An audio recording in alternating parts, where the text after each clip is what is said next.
नमस्कार दोस्तों, स्वागत है आपका आपके अपने YouTube channel Sandeep ji academy में। आज हम बात करेंगे किस प्रकार से भारत में ऑक्सीजन की कमी के कारण कई लोगों की मृत्यु हो चुकी है, क्या कारण है और अब भारत इसके लिए क्या प्रयास कर रहा है, कैसे हम ऑक्सीजन की कमी को कम कर सकते हैं, उसी के बारे में आज हम डिस्कस करेंगे। तो जैसा कि आप जानते हैं कि इंडिया अभी कोविड-19 की चपेट में चल रहा है। भारत में मेडिकल ऑक्सीजन की भारी कमी देखी गई है और कई सारे पेशेंट ने मेडिकल ऑक्सीजन की कमी से जान भी गंवा दी। भारत सरकार ज़्यादा से ज़्यादा प्रयास कर रही है कि भारत में मेडिकल ऑक्सीजन की कमी को पूरा किया जाए, लेकिन मेडिकल ऑक्सीजन को प्रोड्यूस करने के लिए हमें एक चीज़ की आवश्यकता पड़ती है, वो है जियोलाइट। क्या नाम? जियोलाइट। इससे पहले हम विस्तार में जियोलाइट के बारे में आपको बताऊं, आप एक वर्ड अपने दिमाग में बिठा सकते हैं कि ये एल्यूमिनियम के सिलिकेट होते हैं, जिनका इस्तेमाल मेडिकल ऑक्सीजन के प्रोडक्शन में किया जाता है। इसके लिए इंडियन गवर्नमेंट ने एयर इंडिया फ़्लाइट को भी स्टार्ट कर दिया है, क्योंकि हमको ऑक्सीजन की प्रोडक्शन करनी है, तो उसके लिए गवर्नमेंट इंपोर्ट कर रही है जियोलाइट को अन्य देशों से। जियोलाइट का इस्तेमाल करके मेडिकल ऑक्सीजन बनाने के लिए जिस तकनीक को इस्तेमाल किया जा रहा है उसका नाम दिया गया है प्रेशर स्विंग एडॉप्शन प्रोसेस। इस तकनीक को डेवलप किया जा रहा है DRDO के द्वारा। इसमें जियोलाइट का इस्तेमाल मॉलिक्यूल सीव के रूप में किया जाता है। सीव का मतलब होता है छलनी, जिसका इस्तेमाल हम घर पे चाय छानने के लिए करते हैं। मतलब जियोलाइट कुछ छानता होगा। मतलब क्या छानता होगा? सिंपल सी बात है, ऑक्सीजन को। बाकी गैसों को रोक देता है और ऑक्सीजन को छान कर बाहर निकाल देता है। ये काम होता है जियोलाइट का। तो जियोलाइट इस तरह से एब्जॉर्बेंट मटेरियल की तरह वर्क करते हैं, क्योंकि ये बाकी गैसों को सोख लेते हैं। जो ऑक्सीजन कंसनट्रेटर होता है उसमें भी जियोलाइट का इस्तेमाल किया जाता है।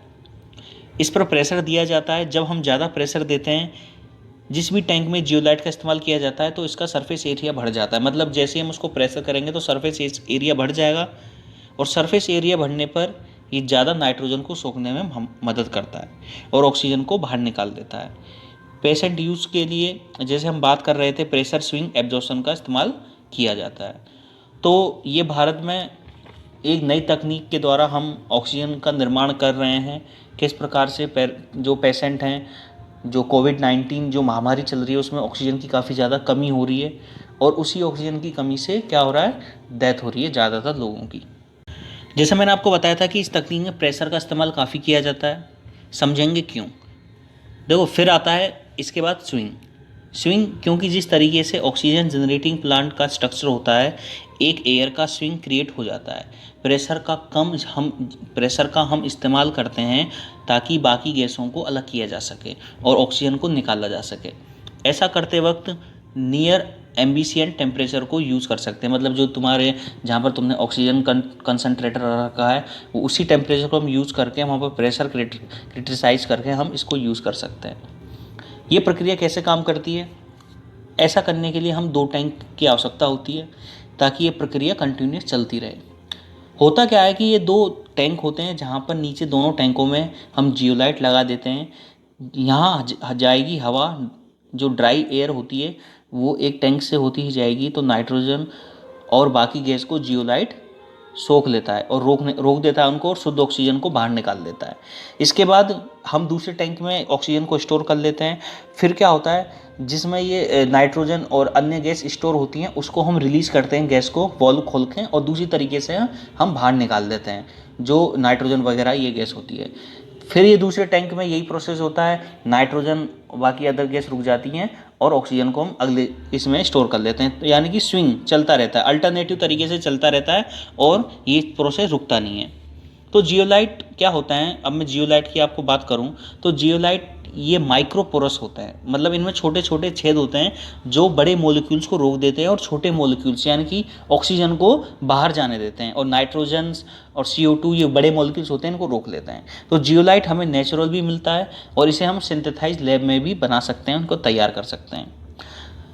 इसकी प्रॉपर्टीज़ की हम बात करें जियोलाइट की, तो ये काफ़ी स्टेबल होते हैं। ये किसी भी इन्वायरमेंटल कंडीशन में खुद को प्रभावित नहीं होने देते। इनका जो मेल्टिंग पॉइंट होता है लगभग 1000 डिग्री सेंटीग्रेड तक होता है। ये आसानी से जलते भी नहीं है। हाई प्रेशर पर ये डिज़ोल्व, मतलब हाई प्रेशर पर इनका कुछ नहीं बिगड़ता, और ये पानी में डिज़ोल्व भी नहीं होते। इनमें कोई रिएक्टिव एक्टिविटी नहीं होती, और इन्वायरमेंट को नुकसान भी नहीं पहुंचाते। तो ये जो सारी चीज़ मैंने आपको जियोलाइट के बारे में बताई, तो जियोलाइट का यूज़ फ़िलहाल कर रहे हैं ऑक्सीजन के प्रोडक्शन में। और काफ़ी ज़्यादा इम्पोर्टेंट है ये एलिमेंट, जिससे कि जो कोरोना पेशेंट हैं, जिस प्रकार से डेथ हो रही है इंडिया के अंदर ऑक्सीजन की कमी से, आपको पता होगा कि लगभग आज से 10 दिन पहले कितनी ज़्यादा क्रिटिकल कंडीशन हो गई थी ऑक्सीजन को लेकर। तो अब धीरे धीरे चीज़ें सबको समझ में आ रही हैं कि क्या करना है क्या नहीं करना, कैसे ऑक्सीजन की कमी को पूरा करना है। तो ये जो मेरा वीडियो था, ये वीडियो था कि ऑक्सीजन की अब कमी नहीं होगी भारत के अंदर। ये सरकार का कहना है कि जियोलाइट से हम ऑक्सीजन प्रोडक्शन काफ़ी ज़्यादा कर सकते हैं, और ये काफ़ी इफ़ेक्टिव भी है, और इन्वायरमेंट में इसमें कोई लॉस भी नहीं होता इस टेक्निक के द्वारा।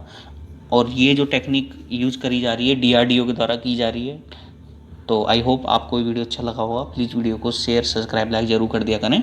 Thank you very much.